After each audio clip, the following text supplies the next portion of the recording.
Flávio Dino tem 46 anos, é advogado formado pela Universidade Federal do Maranhão. Enquanto cursava a Faculdade de Direito, Flávio Dino exerceu o cargo de coordenador do Diretório Central dos Estudantes. Em 1989, atuou na ala juvenil da campanha presidencial de Luiz Inácio Lula da Silva. Em 1991, Flávio Dino foi aprovado em primeiro lugar no concurso de juiz federal no Maranhão. Exerceu o cargo por 15 anos. Nesse período, presidiu a Associação Nacional de Juízes Federais e foi secretário-geral do Conselho Nacional de Justiça. Flávio Dino renunciou à carreira de juiz aos 38 anos de idade para se dedicar à política. Elegeu-se deputado federal pelo PCdoB do Maranhão em 2006. 5 anos depois, assumiu a presidência da Embratur, nomeado pela presidente Dilma Rousseff. Em outubro de 2014, Flávio Dino elegeu-se governador do Maranhão, derrotando a candidatura de Edson Lobão Filho, do PMDB, apoiado pela família Sarney e pelo governo federal do PT de Dilma Rousseff. Flávio Dino será o primeiro governador da história do PCdoB. Olá, bem-vindo a mais um Poder e Política Entrevista. Este programa é uma realização do jornal Folha de São Paulo e do portal UOL. A gravação é realizada aqui no estúdio do Grupo Folha, em Brasília. O entrevistado desta edição do Poder e Política é o governador eleito do Maranhão, Flávio Dino. Olá, como vai? Tudo bem? Prazer, Fernando. Prazer falar com você e cumprimentar todos os internautas que nos acompanham agora. Muito bem. O senhor é filiado ao PCdoB, que é um aliado histórico, fiel do PT no plano federal. Só que nesta eleição, que a gente acabou de ter em 2014, o PT não ficou com o senhor. O que aconteceu? O PT do Maranhão acaba seguindo sempre uma orientação nacional no sentido de privilegiar a aliança com o PMDB. Nós sabemos que muitas lideranças importantes do PMDB no plano nacional são oriundas do Maranhão. E isso faz com que haja essa aliança preferencial lá. Naturalmente, claro, eu discordo profundamente disto, mas compreendo que é uma contingência dessa aliança nacional que o PT acha que deve fazer no Maranhão. Eu espero que o resultado eleitoral, tão eloquente, tão claro, mostre a necessidade da revisão dessa política. Ficou algum ruído por conta desse não apoio que o PT, enfim, não deu aí, esse apoio que o PT não deu ao senhor? Lá no Maranhão, a militância do PT, a base do PT, fez a nossa campanha. As principais lideranças do PT no Estado frequentaram o nosso palanque. É claro que lá nós buscamos, portanto, em coerência com isto, uma maior proximidade. Agora, no plano nacional, nós esperamos que, de fato, haja uma reflexão do PT, uma vez que o resultado eleitoral, que foi o segundo mais expressivo do país, mostra que, de fato, há uma desatualização dessa visão acerca do Maranhão e que é muito mais coerente para um partido que defende o progresso, a justiça social, estar aliado conosco, do que ser sustentação de um sistema que acabou por ruir, que representa exatamente o coronelismo à moda dos anos 50, ecoando e subsistindo até praticamente a segunda década do século XXI, mas nós conseguimos exatamente dar este passo adiante.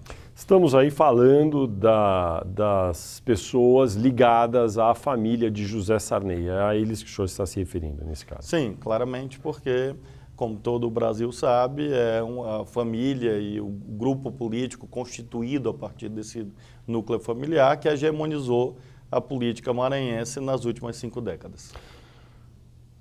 Agora, em certa medida, o PCdoB, seu partido, teve apoio no Maranhão do PSDB, que é o partido de Aécio Neves, né? O senhor me corrija se eu estiver errado, que o apoiou, do PP, partido, enfim, no caso de São Paulo, de Paulo Maluf, e de vários outros.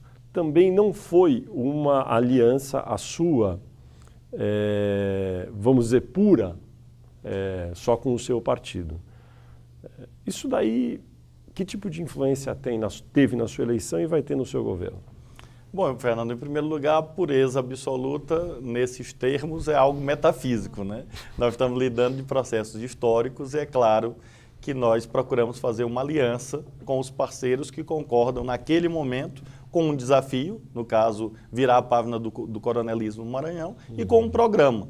Nós apresentamos um programa claramente, em primeiro lugar, baseado na noção de honestidade, transparência, romper com o patrimonialismo, enfrentar o ciclo de corrupção na política maranhense e, em segundo lugar, melhorar a vida das pessoas, garantir que esse dinheiro público, hoje apoderado, apropriado por pequenos grupos, possa se traduzir em políticas sociais para todos. Esse é o marco da nossa aliança. Reunimos 9 partidos, mais a maioria do PT. Tivemos uma grande vitória com o movimento social do nosso lado, a sociedade maranhense de modo bem amplo conosco. Fizemos uma aliança plural, ampla, democrática, que era necessária naquele momento para exatamente dar esse salto adiante. O PCdoB, Partido Comunista do Brasil, tem lá nos seus estatutos várias recomendações de acordo com a ideologia comunista. O senhor acha necessário atualizar o programa do PCdoB ou ele ainda serve agora no século XXI?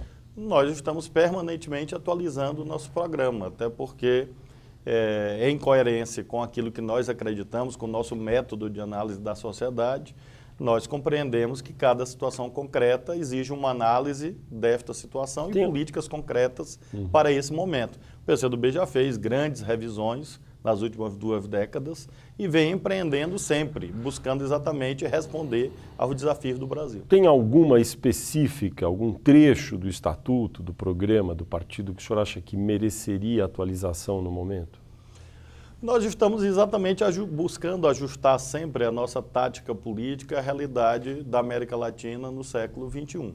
Então, nós hoje temos uma ênfase muito grande à questão nacional, procuramos exatamente colocar o desenvolvimento do país como uma espécie de premissa para o nosso compromisso fundamental com a justiça social. Então, essa questão, a imbricação, a relação sempre de tensionamento, nunca de exclusão entre a questão nacional e a questão social, é, digamos, o ponto doutrinário mais nodal que nós enfrentamos permanentemente nessa reflexão coletiva de atualização de um partido que é o mais antigo do Brasil, mas que tem uma grande importância exatamente porque nós que acreditamos no pluralismo precisamos que haja um partido com essa configuração para exatamente qualificar a vida democrática e defender os interesses dos trabalhadores. O senhor fala defender a vida democrática, os interesses dos trabalhadores. Agora, quando o partido defende a ideologia do comunismo, existe uma contradição entre essas duas defesas ou não? E mais, o comunismo é a meta final ainda hoje do PCdoB para o Brasil? O comunismo é a nossa referência de luta, porque nós acreditamos que é preciso haver um regime que mais amplamente a humanidade usufrua da riqueza com mais justiça social e seja para todos. É uma espécie de referência para alguns absolutamente utópica, para nós uma referência política que nós buscamos exatamente chegar a esse regime, a esse sistema de maior comunhão das riquezas e das oportunidades. Evidentemente, Fernando, diferente do que se debatia no nosso partido nos anos 50, nos anos 60, ninguém cogita nessa quadra histórica de que vai haver a ditadura do proletariado, até porque o próprio proletariado, cumprindo aquilo que Marx dizia no manifesto, segundo a qual tudo que era sólido se desmanchava no ar, também o próprio conceito de proletariado, evidentemente, sofreu uma grande revisão nas últimas décadas, pelo grande incremento do setor de serviços, pela desterritorialização das plantas produtivas. Então, nós temos novos marcos no mundo do trabalho que leva também ao ajustamento da tática política. Agora, é importante um partido que acredite que o capitalismo não é o fim da história. Um regime de absoluta primazia do capital significa a negação dos sonhos que então, impulsionam a humanidade para frente. Eu posso entender que a expressão o comunismo é hoje mais uma abstração de um modelo de sociedade, vamos dizer, menos dura do que seria do capitalismo, do que propriamente o comunismo, como está nos livros, a expropriação dos meios de produção, ditadura do proletariado. É isso que o senhor quer dizer? Ninguém, Fernando, hoje pode imaginar que vai haver, nesse momento no Brasil, este sistema que se imaginava nos anos 50. É claro que as sociedades humanas são muito mais complexas. Por que não mudar o nome, então, do partido? Porque o nome é bonito, o nome corresponde a uma história que nós temos muito orgulho e o nome carrega em si a origem etimológica de comunhão, de comunidade, de comum, de coisas boas. Um sistema de homens e mulheres comuns que participam da vida política, que defendem a maior participação das pessoas nas decisões da comunidade e que defende a comunhão mais justa da riqueza. O comunismo tem essa origem etimológica. Foi muito estigmatizado no mundo por desacertos de outros países, de outras experiências, e no Brasil por conta da ditadura. Mas eu, particularmente, defendo o nome, uso o nome, acho que o nome corresponde exatamente à defesa de uma tradição, agora com flexibilidade, você compreendendo que a sociedade hoje não pode se estruturar como se imaginava há 100 ou 50 anos atrás. E o senhor vê vantagens também no sistema de livre mercado, de competição? Nós precisamos fazer isso no Brasil, e no caso do Maranhão isso é muito mais evidente. Quando me perguntavam se havia medo do comunismo, eu dizia que o sistema de poder que lá estava tinha mais medo do capitalismo, porque exatamente era a concorrência, o livre mercado, o fim a privilégios de casta ou de estamentos que explicavam esse poder absoluto que eles ostentavam durante esse período. Então, nós temos sim que incorporar valores, experiências de outros países.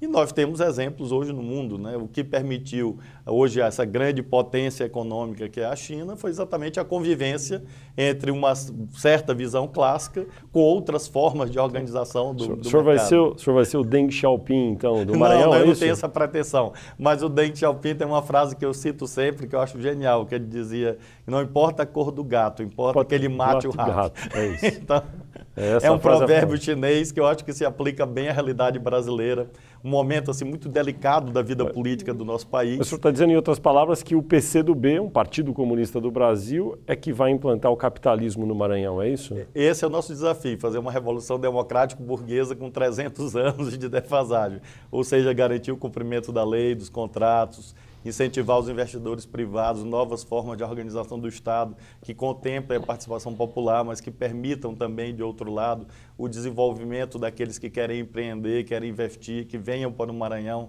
acreditem no nosso porto, na nossa infraestrutura, nos nossos recursos humanos, qualificar os recursos humanos, desenvolver o Maranhão como o PCdoB defende desenvolver o Brasil de modo soberano, independente, com ciência e tecnologia. Não há incoerência entre aquilo que nós vamos fazer no Maranhão e aquilo que o meu partido acredita. Como é que o senhor descreveria hoje a relação histórica da família Sarney com o Maranhão? O Vitor Nunes Leal escreveu um livro muito conhecido, né? Alguns colocam inclusive entre os 10 mais importantes da ciência política. Voto e coronelismo. Esse aí, Coronelismo, Enxada e Voto. Escreveu em 1949. Depois, eu tenho a impressão que o senador José Sarney leu esse livro e gostou muito e resolveu aplicar no Maranhão.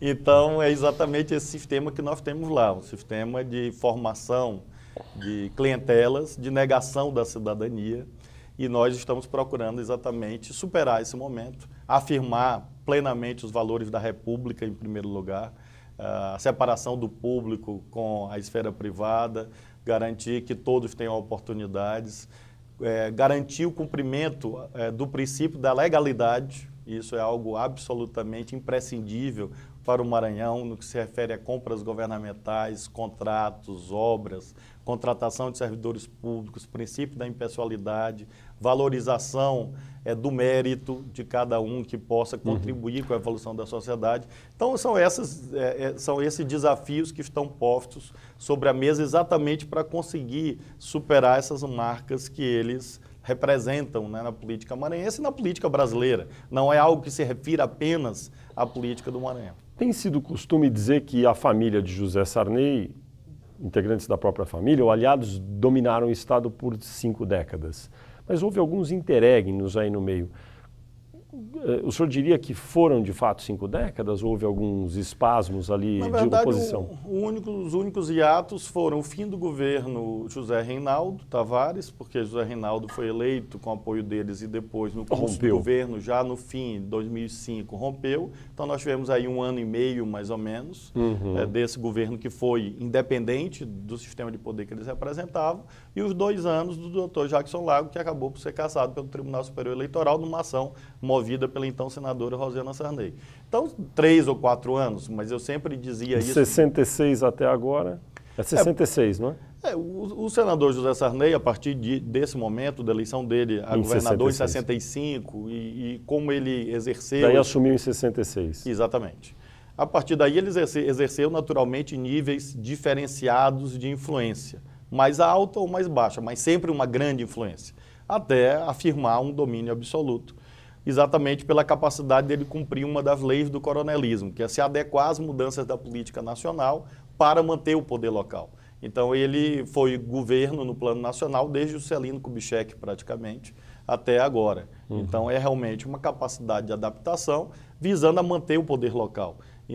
Nós conseguimos, neste momento, exatamente romper esse pacto oligárquico, né, que havia, o pacto coronelista clássico, que está no livro de Vitor Nunes e em outras análises sobre coronelismo, colocando em primeiro plano essa ideia de que o nosso Estado vivia uma assimetria muito profunda entre as potencialidades tão proclamadas, e conhecidas de todos, e a realidade social, infelizmente, existente. O ex-presidente da República, Luiz Inácio Lula da Silva, chegou a conversar com o senhor algumas vezes sobre a razão pela qual era necessário para ele ficar junto a José Sarney no Maranhão? Não, jamais houve essa conversa. O senhor nunca perguntou?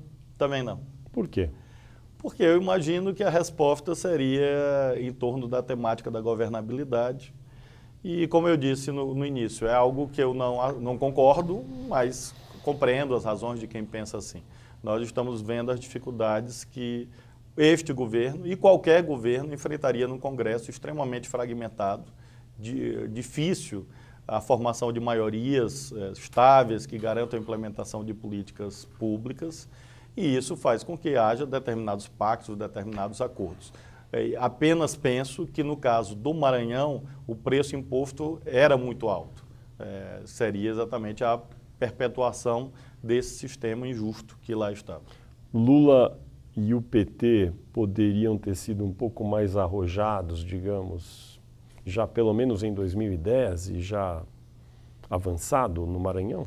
Eu desejo que isso aconteça. Não, mas eu digo, em 2010, há 4 anos, já teria sido possível ao PT eventualmente pensar, bom, acho que já podemos romper no Maranhão com essas forças aqui, ou não? Em 2010, era arriscado. Em 2010 talvez fosse um pouco mais complicado, porque o candidato que enfrentava naquele momento a filha do senador José Sarney, que era eu próprio, estava muito distante nas pesquisas. Ela, de fato, liderava com 30 ou 40 pontos de vantagem.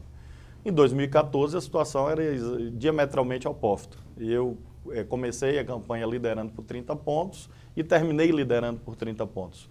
O senhor acabou vencendo no primeiro turno com 63, quase 4%, é isso? Quanto foi? Sim, 64%. Dos votos válidos no primeiro turno. Isso. E essa maioria já estava desenhada desde o começo, né? Então, acho que esse elemento da viabilidade eleitoral deveria ter sido analisado, penso eu. Faltou arrojo à direção do PT nessa hora, talvez? Eu acho que as desigualdades regionais do Brasil explicam muita coisa. Acho que quem olha o país de outro ponto do território nacional, talvez tenha uma certa dificuldade de compreender os processos em todo o país, né? E acho que faltou essa compreensão mais clara do que estava acontecendo no Maranhão. Porém, o mais importante, Fernando, é que nós conseguimos fazer esta aliança, vencemos, a presidenta Dilma foi reeleita. O que nós queremos é que a presidenta Dilma, o governo federal, ajude o Maranhão, ajude o nosso Estado, e espero que a bancada do PT no Congresso, na Câmara do Senado, onde tem muitos amigos, também me ajude nesse processo. O senhor fez campanha abertamente para Aécio Neves? Eu não fiz porque havia uma espécie de compromisso, havia o que eu chamava de condomínio, entre partidos que apoiavam a Dilma, o Aécio e o Eduardo Campos. E nesse compromisso eu manteria uma posição de imparcialidade exatamente para ser o fiador desse grande compromisso entre forças políticas diversas. E no segundo turno, reunidas no plano nacional. Eu mantive exatamente o compromisso que havia de neutralidade. Com essas forças de neutralidade até, naturalmente, o momento do voto, porque no momento do voto, indagado em quem votei, declarei que cumpri e segui a orientação do meu partido, o voto na presidenta Dilma. No primeiro turno o senhor votou em quem? No primeiro turno o senhor votou em quem? No primeiro turno é secreto o voto. No segundo turno eu votei na presidenta Dilma. Já que estamos falando de voto, a afiliada da TV Globo no Amapá, de maneira até inadvertida, registrou o momento em que o senador José Sarney digitou o seu voto na urna eletrônica, a gravação é íntegra, e ele votou em Aécio Neves no segundo turno para presidente. Embora em público José Sarney declarasse o apoio a Dilma Rousseff. O que o senhor acha que essa atitude de José Sarney revela? Revela uma pessoa que não aceitou a derrota no Maranhão. E eles... Mas o candidato dele venceu lá. Mas a disputa principal para ele, o senador José Sarney, era do Maranhão. E eles fazem uma análise segundo a qual um dos responsáveis, ou uma das principais responsáveis pela derrota no Maranhão foi a presidenta Dilma.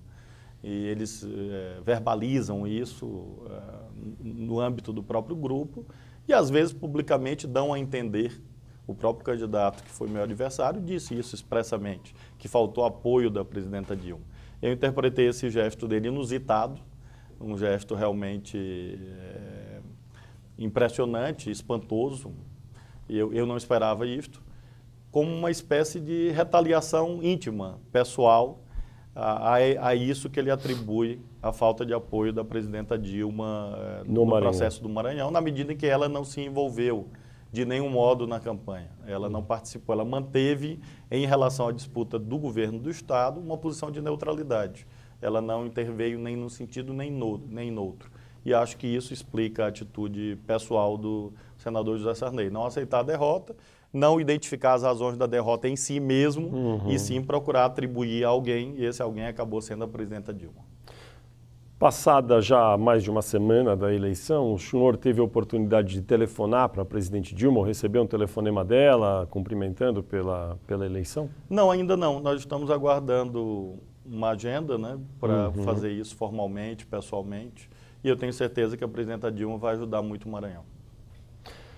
Veículos de imprensa no Maranhão têm veiculado notícias, ainda não confirmadas, de que a governadora Rosiana Sarney planejaria se mudar, inclusive, do Maranhão para outro país, para os Estados Unidos, para supostamente evitar aí um processo, um inquérito relacionado à Operação Lava Jato, uma vez que foi citado de maneira indireta, às vezes direta, o nome dela aí com um dos integrantes aí que estão sendo investigados nesse processo, Alberto Youssef. Ela evidentemente nega qualquer envolvimento. Você acha que tem chance de acontecer algo assim?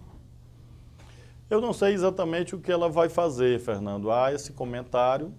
O certo é que a nação espera o desdobramento da Operação Lava Jato.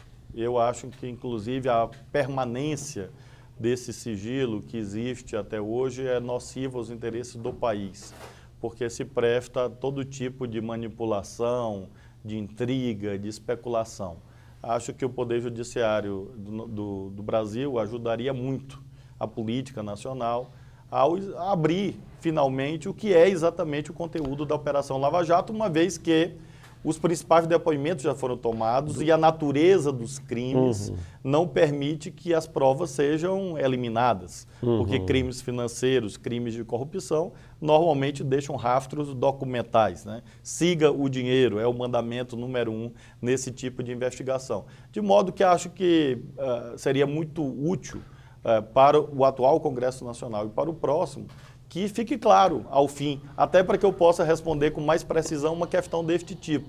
Qual será o destino da governadora Rosiana Sarney? Acho que depende muito, efetivamente, do que existe em relação à Operação Lava Jato. Do melhor do seu juízo, o senhor acha que há alguma conexão da Operação Lava Jato com a política do Maranhão? O Alberto Youssef foi preso em São Luís, foi preso no Maranhão, no hotel de lá, e a contadora dele revelou que havia reuniões com integrantes do governo em torno da negociação de um precatório que, ao fim, o Tribunal de Justiça declarou que não existe. Então, o governo do Estado pagou e ainda está pagando por um precatório que sequer formalmente está formado no Tribunal de Justiça. E isso é um indício, a meu ver, bastante eloquente acerca da necessidade de prosseguir essas investigações e finalmente, se esclarecer qual é a conexão entre a governadora Rosiana Sarney e seu governo e um cidadão que acabou por ser preso em São Luís, exatamente mantendo reuniões com pessoas do governo. Quais vão ser suas 2 ou 3 principais medidas ao assumir o governo do Maranhão a partir de 1º de janeiro de 2015? Em primeiro lugar, afirmar o primado da transparência. Nós criamos uma Secretaria da Transparência e Controle, vamos aperfeiçoar o portal da transparência, garantir o pleno cumprimento da Lei de Acesso à Informação. São medidas práticas que demonstram o nosso total compromisso com as ações preventivas em relação ao mau uso do dinheiro público. Nós vamos, naturalmente, a partir daí, executar o orçamento que está sendo debatido na Assembleia com uma visão, a visão de que nós precisamos melhorar a vida do povo do Maranhão. Daí nós temos um conjunto de políticas sociais que serão prioritárias. Cito um exemplo para você, a política habitacional. Nós temos um déficit habitacional no Maranhão de 450 mil moradias. Então essa é uma questão fundamental a qual nós vamos nos dedicar com muita ênfase. Água na casa das pessoas. O Maranhão é cortado por rios perenes, mas tem um problema de abastecimento d'água crônico. Eu diria que muito mais impressionante do que a situação de São Paulo com o sistema Cantareira, porque se essa situação aguda é vivida agora em São Paulo, nós vivemos isso há décadas, de escassez de água, de negação de fornecimento, de racionamento sendo feito na prática. Então são alguns desafios práticos que dizem respeito à vida dos maranhenses que nós vamos enfrentar com muita determinação para que a gente possa entregar um legado, em primeiro lugar, de superação da quadra de corrupção, tirar o Maranhão das páginas policiais. E, em segundo lugar, garantir esse conjunto de políticas sociais, de políticas públicas. É necessário fazer alguma investigação, uma auditoria nas contas públicas de anos recentes para ver o que aconteceu? Nós não vamos fazer isso de modo amplo, de modo irrestrito. Não haverá uma devassa? Não, porque acho que é desnecessário. Haverá o cumprimento da lei. Na medida em que os secretários encontrarem situações atípicas, anômalas, com indícios de irregularidades ou de superfaturamento ou de não execução de contratos, a orientação já está sendo dada, inclusive, que é cumprir a lei, apenas isso. Ou seja, se você, autoridade pública, se depara com uma situação em que há um indício, pelo menos veemente, de irregularidade, ele deve proceder à apuração, enviar para os sistemas de controle interno, e o controle interno vai fazer a apuração e, se for o caso, acionar o Ministério Público. Mas não de modo que pareça uma espécie de santa inquisição. Não nos cabe isto. Nós pretendemos fazer com que o governo funcione bem desde o primeiro dia, e para isso a máquina pública vai ser orientada a olhar para o futuro, agora sem proteger irregularidades do passado. Recentemente o estado do Maranhão virou notícia nacional, internacional, até por conta da situação do presídio de Pedrinhas, onde foram registradas lá dezenas de casos de violência, inclusive com decapitação de presos. O CNJ, Conselho Nacional de Justiça, concluiu que o governo era incapaz de conter a violência lá. Como é que o senhor, que já foi juiz, integrou o CNJ, pretende resolver esse problema específico? Nós precisamos, em primeiro lugar, recuperar a autoridade sobre o sistema. Hoje, quem controla o sistema são 2 grupos organizados de criminosos que controlam o crescimento da criminalidade intramuros e também fora dos muros de Pedrinhas, na medida em que hoje nós temos praticamente 3 assassinatos por dia na região metropolitana de São Luís. Muito em razão do crescimento do tráfico de drogas, do crack. Então nós precisamos enfrentar essa situação dentro das penitenciárias, reafirmando a autoridade pública e o cumprimento da lei, e ao mesmo tempo, com isto, nós vamos melhorar as condições de segurança fora da penitenciária. Para isso, nós vamos rever naturalmente a equipe e os procedimentos e vamos encaminhar 2 questões. A primeira, a governança do sistema. Em que nível nós vamos ter outros parceiros? Há um modelo que nos agrada muito, que é o modelo chamado APAC, que vem sendo executado em vários estados, em que há uma participação ativa de organismos da comunidade, como, aliás, a Lei de Execução Penal de 1984 determina, na gestão do presídio. Ou seja, a gestão do presídio não é somente estatal, ela é pública, no sentido mais amplo da palavra. Então, você tem o governo e tem outros atores da sociedade que possam lhe ajudar na gestão do sistema. E depois, claro, concluir a implantação de novas estruturas físicas, de modo a descentralizar a execução penal, que é o nosso principal objetivo. A execução penal hoje é basicamente centralizada em São Luís, e essa é uma das razões pelas quais aconteceram tantos problemas. Quantas vagas em presídios são necessárias hoje no Maranhão?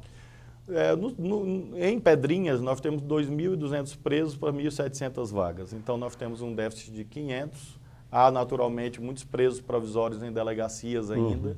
Então, nós temos um déficit que não é dramático, que não é profundo, mas um déficit que deve ser enfrentado até para humanizar o cumprimento da execução penal.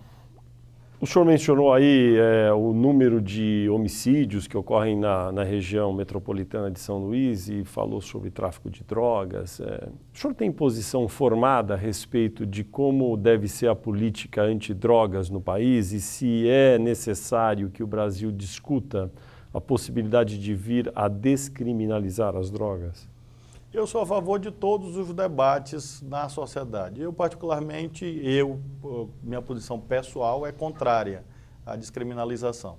Meu ponto de vista, acho que isso ajuda pouco e cria outros tipos de complicações acerca do modo como esse mercado iria se estruturar. Sou contra a descriminalização, sou a favor de um combate duro ao tráfico, um combate firme ao tráfico.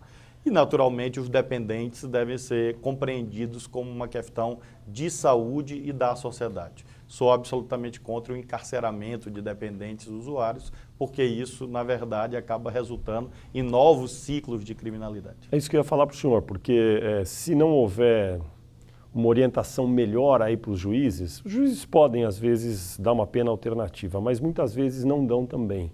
E encarceram pessoas, e metade da população carcerária brasileira hoje possivelmente é por causa de drogas, muitos por causa de quantidades muito pequenas. Aí precisaria mudar a lei. O senhor acha que precisa mudar a lei? Não precisa mudar a lei. Na verdade, precisa mudar a cultura do judiciário brasileiro, porque acho que no processo vem mudando. Porque os marcos legais são adequados hoje. Os marcos legais procuram exatamente diferenciar o que é a situação do traficante, que é exatamente um mercador da morte, na minha avaliação, da situação do usuário dependente, que é uma vítima de problemas sociais, de problemas familiares e que acaba sendo, neste caso, o elo mais frágil de um comércio. E por isso não deve ser punido porque ele já é frágil em si. E dadas as condições do sistema penitenciário, é claro que é um enorme equívoco encarcerar essas pessoas. As tuas indagações e as minhas respostas mostram que o debate é importante. Eu acho que essa é uma questão profunda para a qual nós precisamos, Fernando, fazer um grande pacto político no país. Nós temos a sexta eleição presidencial seguida em que PT e PSDB polarizaram no plano nacional. Se essa polaridade continuar nos termos em que foi posta no segundo turno, nós teremos muita dificuldade de avançar em temas como esse ou da chamada reforma política. É premissa hoje, pré-condição para o bom funcionamento da democracia no Brasil, uma mesa bipartidária entre o PT e o PSDB. Acho que esse seria um grande passo para a democracia no país, em que os dois partidos compreendessem as suas responsabilidades e buscassem algum tipo de entendimento, já que são os partidos mais representativos, que lideram as correntes mais expressivas de opinião na sociedade. Creio que não têm o direito de paralisar o processo decisório no país em torno de questões tão agudas e tão graves como essas que nós estamos tratando aqui. Acho que o primeiro passo para ver uma reforma política é o PT e o PSDB conseguirem efetivamente abandonarem a ideia do terceiro turno e fazer algum tipo de entendimento como o PP e o PSOE fizeram na Espanha há algum tempo atrás. Pacto de Moncloa aqui vai demorar, vamos esperar sentados. Não, né? Fernando, não? Eu acho que é necessário porque como nós vamos lidar com um Congresso, uma Câmara com 28 partidos, com muita dificuldade de formação de maiorias, tanto na Câmara como no Senado, como nós vamos avançar nisto? E as principais vítimas dessa polarização a população, claro. Eu vou até perguntar sobre isso, mas antes deixa eu fazer mais uma pergunta sobre o Maranhão. Claro. O Maranhão tem o segundo pior IDH, Índice de Desenvolvimento Humano do país no momento. Em 4 anos, que é o seu mandato, começa 1º de janeiro de 2015, é possível fazer o quê? O senhor acha que vai conseguir em 4 anos entregar um Maranhão melhor, numa posição melhor no IDH? Como? E em que posição? Bom, primeiro lugar, vamos entregar o Maranhão melhor. Em segundo lugar, vamos entregar o Maranhão em 2018, que não estará nos últimos lugares no IDH. O último, penúltimo, antepenúltimo. Não vai estar mais nessa posição? Não, não estará. Me garanto. Isso é uma promessa estará. sua aqui? Mais do que uma promessa, é um compromisso de vida. E eu tenho convicção que isso é possível. Vai estar em que o Maranhão tem condições, pela sua população, pelas suas riquezas e potencial, de estar em qual posição no IDH dos 27 O Maranhão tem o estados? 16º PIB do país. Acho que essa é uma referência que nós devemos perseguir. Deveria ser pelo menos o 16º IDH.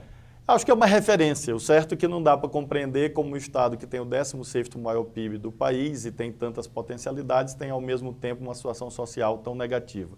A resposta para este fosso, a compreensão desse fosso, está exatamente na política. Como a política concentrou riqueza pela via do patrimonialismo e da corrupção, e essa riqueza não chegou até a casa das pessoas. Na medida que você enfrenta isso e consegue com isso melhorar a renda da sociedade, melhorar os indicadores educacionais, o Maranhão vai subir no IDH, tenho absoluta certeza. Em que medida? Depende dos outros estados também, depende da situação nacional, do crescimento da economia brasileira. Então eu não posso aqui fazer um acordo completo com você e com os que nos assistem acerca de em que posição o Maranhão estará. O que eu posso afirmar é que estará numa posição bem melhor do que a que tem atualmente. Política nacional. O senhor mencionou o fato de o Congresso, no caso a Câmara dos Deputados, ter 28 partidos representados a partir de 2015, e isso realmente dificulta muito o debate democrático ali dentro, porque fica muito complicado ouvir a todos e construir consensos. O que tem que ser feito e como se fazer? Em primeiro lugar, nós precisamos desobstruir o diálogo entre as duas principais forças políticas do país.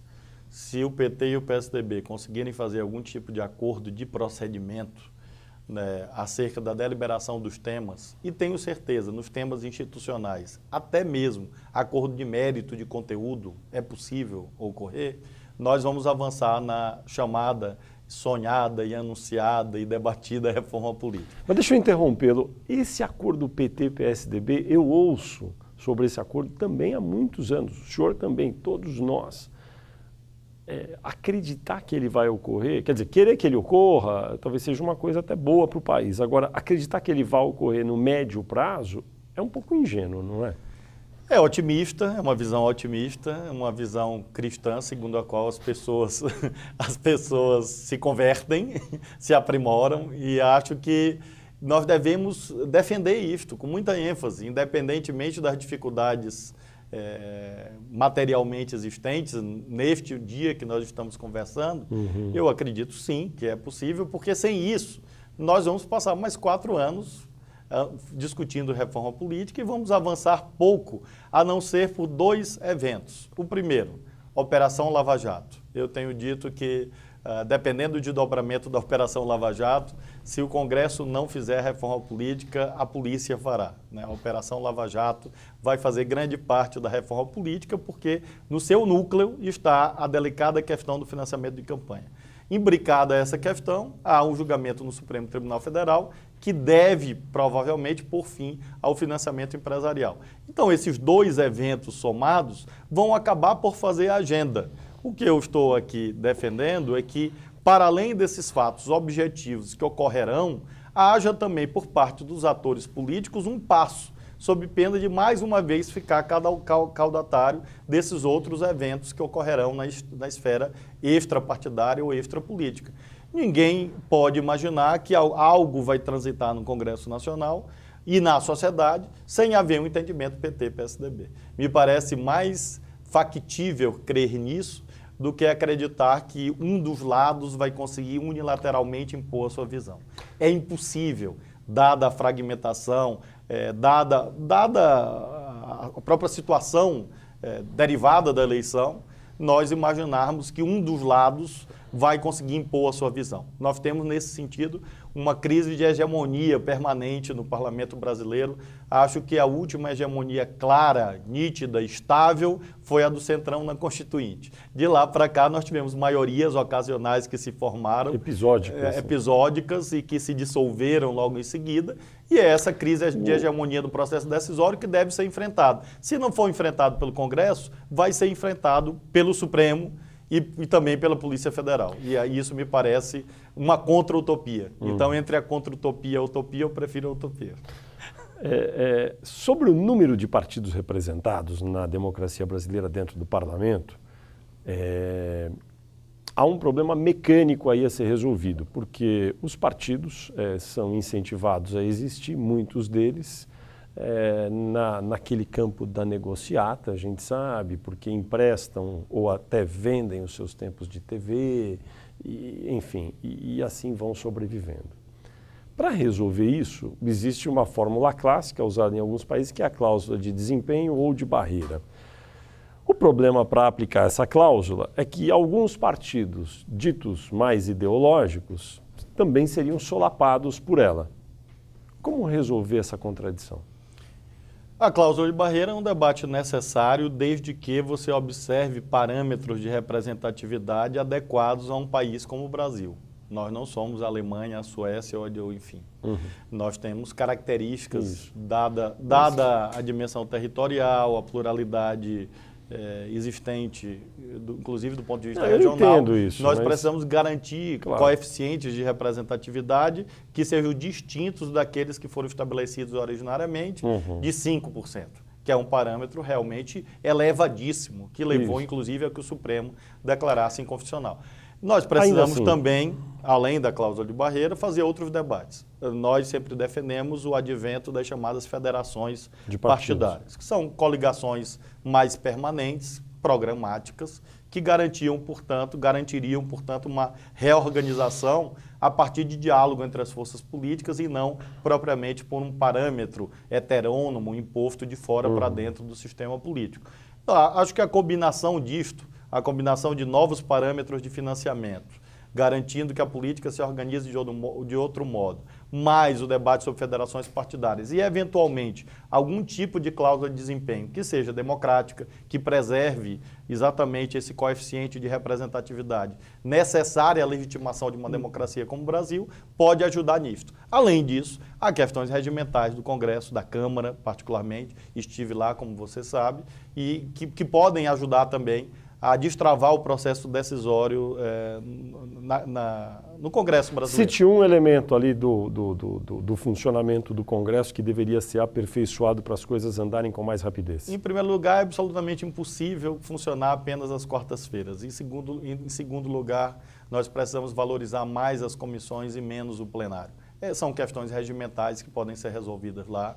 Com isso, as comissões podem, funcionando melhor, garantir mais velocidade no processo decisório no parlamento. Eu, ouvindo o senhor falar sobre uma certa cláusula que preserve aí a representação dos partidos, eu sempre chego num beco sem saída, porque se o percentual mínimo de votos exigidos de uma agremiação política partidária não for num determinado nível, teremos muitos partidos. Se ele for um pouco mais baixo, para que, enfim, seja preservado o direito das minorias, aí teremos sempre muitos partidos. É muito difícil encontrar o meio termo aí. Porque da mesma forma que o seu partido, que tem hoje 15 deputados, terá 10 a partir do ano que vem, enfim, é um partido histórico, está aí há muito tempo. Tem outros que têm o mesmo tamanho ou até maior, que não têm a representatividade histórica que tem o PCdoB. Como é que resolve isso? As federações partidárias são o tempero que podem resolver essa aparente contradição. No momento que você tiver a reorganização do quadro partidário com as federações, nós teremos um caminho democrático para garantir que o parlamento funcione bem, como nós gostaríamos e desejamos que funcione, preservando a organização dos partidos. Coligação para eleições proporcionais é uma regra boa ou ruim, na sua opinião? Na verdade, no plano institucional não existe uma regra que seja absolutamente boa ou absolutamente ruim. No atual momento do país é uma necessidade, exatamente porque nós temos a fragmentação de partidos e as coligações permitem que esses partidos possam eleger representantes. No momento que nós tivermos as federações partidárias, creio que, naturalmente, as coligações perdem a sua funcionalidade. O PCdoB diminuiu de tamanho na Câmara. De 15 hoje deputados vai cair para 10 em 2015. Por que isso aconteceu? Houve uma redução de bancadas de praticamente todos os partidos, exatamente porque aumentou a fragmentação. A nossa principal hipótese de reflexão hoje é esta. O próprio PT diminuiu também a sua bancada, né? O PMDB diminuiu a sua bancada, o PCdoB diminuiu a sua bancada e outros partidos, outros tantos, Solidariedade, PROS. Houve uma redução porque houve um crescimento do número de atores representados no parlamento. No caso do PCdoB, nós estamos fazendo um debate sobre isso para detectar outras causas, outras razões, mas, sem dúvida nenhuma, a vertente principal de compreensão do fenômeno foi algo que aconteceu, de um modo geral, na vida política. Como vai ser a relação do PCdoB agora no segundo mandato da presidente Dilma com o Palácio do Planalto? E como será a relação do seu governo com o governo federal da presidente Dilma? O nosso governo, claro que vai precisar muito do governo federal, como todos os governos estaduais precisam, e eu sempre tive um amplo acesso, relacionamento com os outros partidos que compõem a base do governo. Então, tenho a expectativa que nosso governo vai ser muito bem tratado. O PCdoB é um partido que, desde 1989, apoia o PT, e é claro que a nossa expectativa é que esteja bem representado no governo federal e continue a ajudar, como nós ajudamos em tantos órgãos e tarefas públicas que nos foram confiadas ao longo desses 16 anos, 12 anos, vamos para 16 anos, nós possamos também dar continuidade no quarto mandato sob a direção, sob a liderança do PT, a contribuição do PCdoB possa se manter. E deve ter uma presença na esplanada dos ministérios no ano que vem, o PCdoB. Sim, nós desejamos isso porque... Hoje tem o ministro Aldo. Nós sempre desempenhamos bem todas as funções públicas que nos são atribuídas. E, em segundo lugar, como você mesmo sublinhou há pouco, somos um partido de grande representatividade. Além de estarmos presentes na Câmara, no Senado, governos estaduais, prefeituras, temos uma relação bastante ampla com a sociedade civil que dá exatamente a legitimidade para o PCdoB postular, ou pleitear, permanecer com tarefas de responsabilidade e relevância no governo federal. O ministro do Esporte, Aldo Rebelo, que é filiado ao PCdoB, está aí representando o partido na esplanada dos ministérios da presidente Dilma agora. Há uma informação aqui em Brasília, sempre recorrente, de que ele desejaria pleitear uma vaga que vai abrir dentro do Tribunal de Contas da União, o TCU. O senhor tem conhecimento disso? Seria um bom representante para o TCU, o ministro Aldo Rebelo? O ministro Aldo Rebelo disputou essa indicação na última vaga que abriu. Vai abrir outra. Agora. Então, tem legitimidade para eventualmente pleitear novamente. Além disso, é uma pessoa que usufrui de grande prestígio no Congresso Nacional pelas várias funções que exerceu, de presidente da Câmara, ministro do governo, de relações institucionais, ministro do esporte. Sempre se saiu muito bem, parlamentar experiente, uma pessoa de grande conhecimento sobre o Brasil, sobre as coisas do Brasil, com uma visão do desenvolvimento nacional. Não sei exatamente do apetite, do desejo individual dele, mas é certo que é um pleito legítimo e havendo a chancela da presidenta Dilma, do Congresso Nacional, tenho certeza que será um grande ministro no TCU. Do melhor da sua experiência, já esteve dentro do Congresso, vai ser mais para calma ou mais para tumultuada a relação do Congresso com o Palácio do Planalto no ano que vem, 2015? Hoje tem cara de muito tumulto, né? Essas coisas são muito surpreendentes, né? Porque, como você sabe, o Congresso Nacional é o reino da imprevisibilidade, né? Tudo pode acontecer, inclusive nada. Então, os tempos tumultuados às vezes viram uma bonança e quando você pensa que está tudo bem, vem de lá um furacão, um tornado. Hoje, sem dúvida, se vivem dias de muita ansiedade, como disse há pouco, exatamente pela Operação Lava Jato. Acho que a soma da Operação Lava Jato, envolvendo 30, 40 parlamentares, eventualmente, com com o acréscimo dessa decisão do Supremo acerca do financiamento de campanha e o fato de haver uma fragmentação que deve tornar mais oneroso o processo decisório, oneroso que eu falo não no sentido econômico, claro, mas no sentido político, né, mais difícil a formação de maiorias, a negociação, acho que os repórteres e colunistas políticos vão ter anos bastante divertidos, intrigantes e instigantes nos próximos anos. Nesta semana deve ser colocado em votação um projeto de lei que já foi aprovado pela Câmara que trata do indexador que corrige a dívida de municípios e dos estados em relação à União. O senhor tem posição a respeito desse projeto de lei? Eu não conheço particularmente este projeto de lei, mas posso te afirmar que sou e sempre fui a favor do redesenho do Pacto Federativo, porque, de fato, por uma série de mecanismos, sobretudo a criação de contribuições em vez de impostos, então criaram-se contribuições que não participam da partilha, da repartição de receitas com estados e municípios. E, de outro lado, muitas desonerações em cima de imposto de renda e de IPI. É claro que houve uma depreciação em termos relativos da participação de estados e municípios e, de algum modo, deve haver alguma compensação exatamente por essa queda em termos proporcionais da participação, falando aí das últimas 2 décadas. Os constituintes de 87 e 88 desenharam um modelo de ampla participação de estados e municípios e, ao longo dos anos 90, exatamente para superar a inflação, melhorar a relação dívida-PIB, foram sendo empreendidas pequenas reformas tributárias que acabaram levando a uma partilha que é, em termos relativos, diferente daquilo que havia sido imaginado pelos constituintes. Um caminho de compensação é exatamente a revisão dos parâmetros de endividamento e o pagamento das dívidas. A dívida do Maranhão hoje e o pagamento mensal que o Estado tem que fazer é mais ou menos da ordem de quanto? Nós temos a previsão de 2015 de 2 bilhões de reais comprometidos com encargos da dívida do nosso Estado para um orçamento de 16 bilhões. Então, nós estamos falando aí de algo em torno de 13%. Cito aqui de memória, fazendo a conta rapidamente, acho que em torno de 13% ou 14%. Tá certo. E é necessário... E a expectativa é que seja possível reduzir isso. No Estado, com todas as carências como o Maranhão, e um Estado que precisa ampliar os investimentos públicos, inclusive para atrair investimentos privados, evidentemente qualquer sobra fiscal é muito bem-vinda. O orçamento é da ordem de 16 bilhões. Programado para 2015, a Assembleia ainda não votou, a proposta orçamentária é essa. É um orçamento que, olhando assim em termos genéricos, atende às nossas expectativas. É importante ver se as receitas previstas vão se realizar nesta dimensão, exatamente em torno das incertezas que a própria vida econômica do país atravessa e outras questões como essa do endividamento.